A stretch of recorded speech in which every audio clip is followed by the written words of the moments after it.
రాష్ట్ర ముఖ్యమంత్రిగా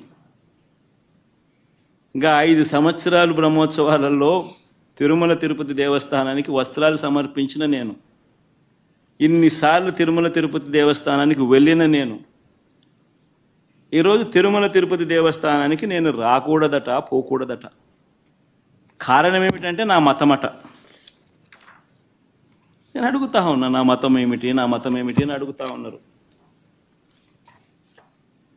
అడుగుతా ఉన్నా నా మతం ఏమిటని. అవును, 4 గోడల మధ్య నేను బైబిల్ చదువుతాను, తప్పేముంది? బయటికి పోతే హిందూ సాంప్రదాయాలను నేను అనుసరిస్తాను, గౌరవిస్తాను. బయటికి పోతే ఇస్లాంను అనుసరిస్తాను, గౌరవిస్తాను. బయటికి పోతే సిక్కిజంను అనుసరిస్తాను, సిక్కిజంను నేను గౌరవిస్తాను.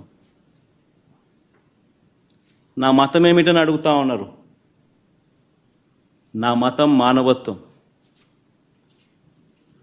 డిక్లరేషన్లో రాసుకుంటానేమో రాసుకుంటా.